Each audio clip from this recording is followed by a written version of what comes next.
Assalamualaikum warahmatullahi wabarakatuh. Apa kabar murid-murid kelas 9?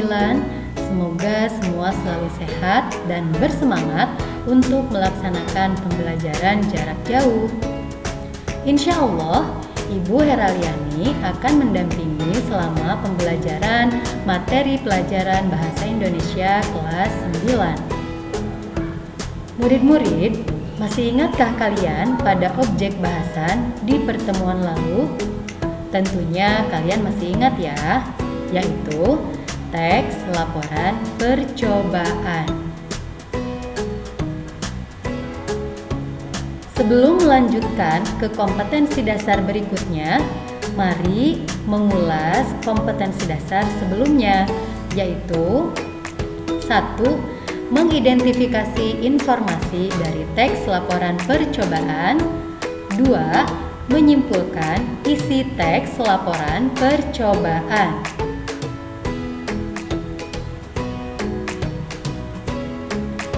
Ada hal yang harus selalu diingat ya dari kompetensi dasar sebelumnya tentang pengertian dan cara membuat simpulan dari teks laporan percobaan.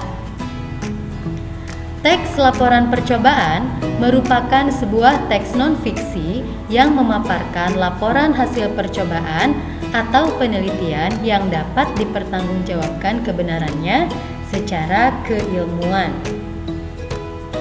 Adapun cara menyimpulkan informasi dalam laporan percobaan adalah 1. Bacalah dengan saksama laporan percobaan tersebut.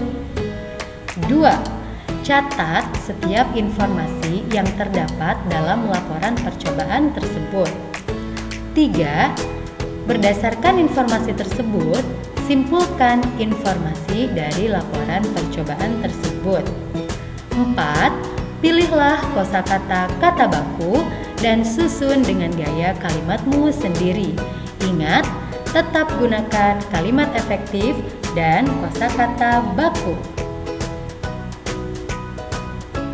Anak-anakku yang solih dan solihah, pada pertemuan kali ini kita akan menambah 2 kompetensi dasar. 1. Menelaah struktur dan kebahasaan dari teks laporan percobaan yang didengar atau dibaca. 2. Menyajikan tujuan, bahan dan alat, langkah dan hasil dalam laporan percobaan secara tulis dan lisan dengan memerhatikan kelengkapan data, struktur, aspek kebahasaan, dan aspek lisan.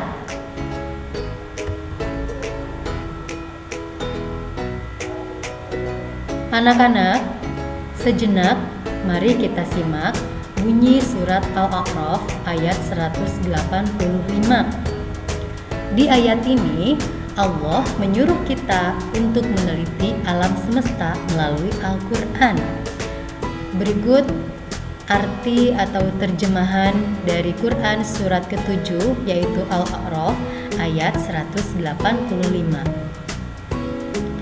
Dan apakah mereka tidak memerhatikan kerajaan langit dan bumi dan segala sesuatu yang diciptakan Allah?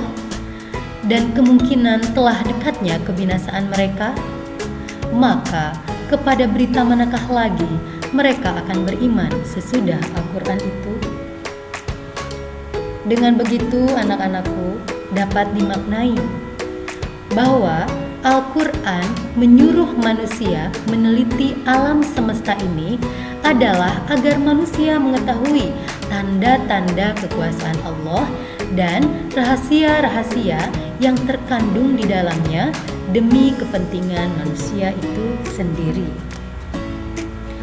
Oleh karena itu, betapa pentingnya kita mempelajari materi teks laporan percobaan, karena melalui teks tersebut, semua percobaan dan penelitian tentang alam semesta ini dapat diarsipkan dan ilmu di dalamnya dapat disebarkan, kemudian diaplikasikan dalam kehidupan sehingga lebih bermanfaat. Anak-anakku, sekarang kita akan masuk ke bagian menelaah struktur dan kebahasaan teks laporan percobaan. Dan sebelumnya, mari kita membaca basmalah bersama. Bismillahirrohmanirrohim. Anak-anakku, teks laporan percobaan pada hakikatnya merupakan sebuah teks non-fiksi yang memaparkan laporan hasil percobaan atau penelitian yang dapat dipertanggungjawabkan kebenarannya secara keilmuan. Teks laporan percobaan harus disusun dengan struktur dan fitur bahasa yang sesuai dengan kaidah keilmuan. Dan sekarang, mari kita perhatikan struktur-struktur dari teks laporan percobaan. Tentunya pada pertemuan sebelumnya kita sudah sama-sama membaca teks laporan percobaan berjudul Uji Kandungan Bahan Makanan. Nah, jika diperhatikan dengan saksama, struktur teks dari teks laporan percobaan tersebut adalah 1. Judul, 2. Pendahuluan, 3. Landasan teori, 4. Metode penelitian, 5. Hasil dan pembahasan, 6. Simpulan, 7. Daftar pustaka. Anak-anak, untuk struktur yang pertama adalah judul. Judul merupakan pintu atau muka dari sebuah teks laporan percobaan. Oleh karena itu, judul teks laporan percobaan harus memperlihatkan fakta yang ingin diungkapkan, jelas, positif, singkat, khas, serta mampu menampilkan kata kunci dari sebuah tulisan. Kemudian yang kedua, pendahuluan. Secara umum, bagian pendahuluan memaparkan latar belakang, rumusan masalah, dan tujuan percobaan secara lengkap. Untuk latar belakang, memaparkan hal-hal yang terkait dengan percobaan yang akan dilakukan dan penekanan tentang pentingnya percobaan tersebut dilakukan. Pada bagian rumusan masalah, dipaparkan pertanyaan yang akan dijawab melalui proses dan hasil percobaan berdasarkan kajian teori yang terkait. Dan kata tanya yang menjadi kata kunci di bagian rumusan masalah adalah kata tanya bagaimana. Dan ketiga, pada bagian tujuan, dipaparkan tujuan yang ingin dicapai dalam percobaan. Maka di dalam pendahuluan itu harus ada 3 poin yang menjadi senternya ya, yaitu latar belakang, rumusan masalah, dan tujuan. Selanjutnya anak-anak, kita beralih ke landasan teori. Landasan teori di sini istilah lainnya adalah kajian pustaka. Pada bagian ini dipaparkan berbagai teori yang digunakan dalam melakukan percobaan. Kajian teori dijadikan sebagai dasar pemikiran dalam melakukan percobaan agar proses dan hasilnya dapat dipertanggungjawabkan secara keilmuan. Selanjutnya, metode penelitian. Pada bagian metode penelitian, dipaparkan cara yang digunakan dalam melakukan percobaan. Alat dan bahan serta prosedur kerja percobaan dipaparkan secara mendetail. Selanjutnya, bagian hasil dan pembahasan. Pada bagian ini, dipaparkan hasil percobaan dan pembahasannya secara cermat dan jelas berdasarkan kajian teori yang telah dijelaskan sebelumnya. Hasil percobaan bisa dipaparkan dalam bentuk deskripsi ataupun tabel. Selanjutnya kita beralih ke simpulan. Pada bagian simpulan, dipaparkan hasil percobaan secara ringkas untuk menjawab pertanyaan dalam rumusan masalah yang telah dipaparkan sebelumnya. Nah, untuk bagian daftar pustaka, dipaparkan rujukan atau referensi yang digunakan dalam melakukan percobaan. Rujukan dapat berasal dari media cetak seperti buku, jurnal, dan majalah, atau sumber-sumber dari internet.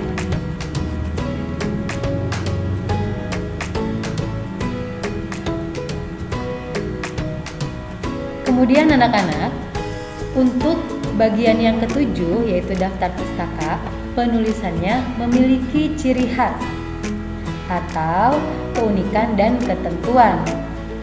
Penulisan daftar pustaka memiliki penyusunan menggunakan akronim NATAJUKOPE. Na untuk nama pengarang yang dibalik. Ta itu merupakan keterangan tahun terbit. Ju keterangan judul buku. Ko merupakan kota terbit dan P untuk penerbit. Contoh, kalian bisa melihat di halaman 18, di situ ada rujukan-rujukan yang dituliskan dalam daftar pustaka. Atkins, PW, titik 1991 titik Physical Chemistry titik UK titik 2 Oxford University Press. Pembacaannya adalah, karena nama pengarang dibalik berarti nama aslinya bukan Atkins PW tetapi P.W. Atkins. Nah, jika dideskripsikan maka penulisannya seperti ini. P.W. Atkins pada tahun 1991 menulis buku berjudul Physical Chemistry, diterbitkan di UK. Penerbitnya adalah Oxford University Press. Nah, anak-anak, begitulah cara penulisan daftar pustaka. Diingat-ingat, NATAJUKOPE.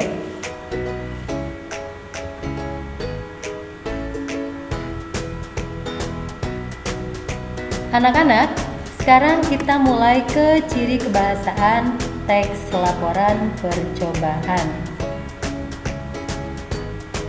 Nah, sebagai salah satu karya ilmiah yang memaparkan kegiatan percobaan, bahasa dalam teks laporan percobaan memiliki ciri-ciri berikut.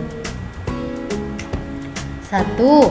Menggunakan kalimat kompleks, yaitu kalimat yang terdiri atas dua struktur atau lebih dengan dua verba atau lebih. 2. Banyak menggunakan kata penghubung, yaitu kata atau ungkapan penghubung antar kata, antar frasa, antar klausa, dan antar kalimat. 3. Menggunakan kata rujukan, yaitu kata yang merujuk pada kata lain yang telah diungkapkan sebelumnya. 4. Istilah teknis, yaitu istilah keilmuan yang digunakan dalam bidang tertentu. Nah, supaya lebih jelasnya, Ibu akan memberikan beberapa contoh kalimat supaya kita bisa lebih fokus pada ciri kebahasaan teks laporan percobaan. 1. Untuk kalimat kompleks, Ibu mengambil dari teks laporan percobaan yang berjudul uji kandungan bahan makanan. Makanan merupakan kebutuhan sehari-hari dan kebutuhan mutlak yang wajib dipenuhi bagi setiap makhluk hidup. Nah, anak-anak, ini bisa dikatakan sebagai kalimat kompleks. Kenapa? Karena di sini ada dua kalimat tunggal yang disatukan oleh sebuah konjungsi. Tentunya kalian masih ingat ya, konjungsi itu artinya adalah kata penghubung. Kalian sudah belajar tentang kata penghubung dari kelas 7, kemudian kelas 8, dan sekarang kelas 9 ya. Nah, jadi ada dua kalimat tunggal yang disatukan dengan satu kata penghubung. Itu bisa dikatakan sebagai kalimat kompleks. Untuk itu, kita juga bisa menyederhanakan Berarti kalimat kompleks sama dengan kalimat majemuk.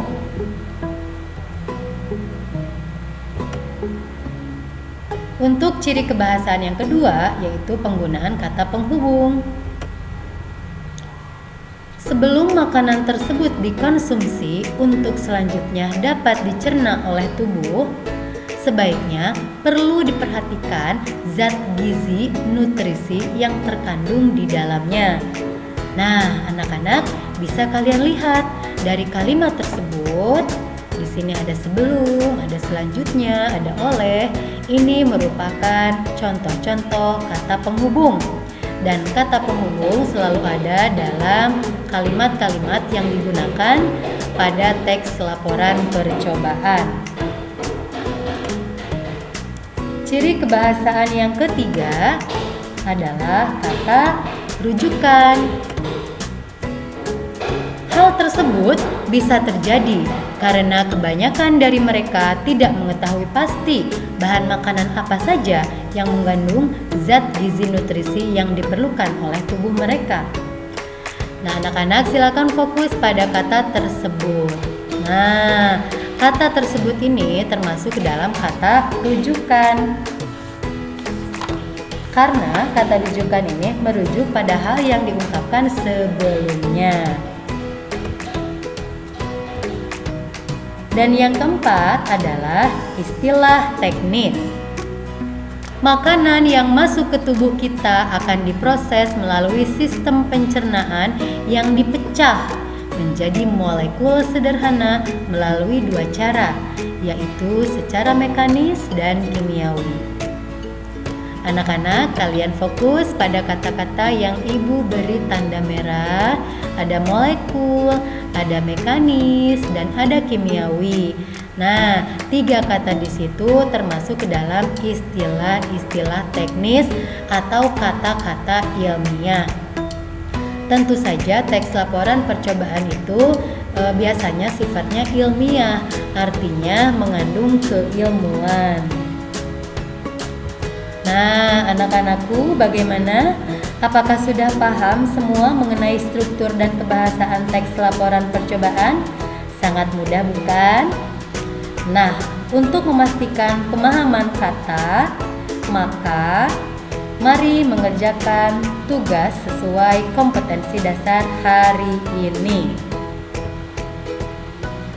Anak-anak, mari berkunjung ke Google Classroom. Ada tugas menanti, kerjakan dengan suka hati. Nah, untuk sementara ini, mari kita ucapkan hamdalah, alhamdulillahirabbil alamin, dan kita masuk ke Google Classroom anak-anak. Terima kasih. Assalamualaikum warahmatullahi wabarakatuh.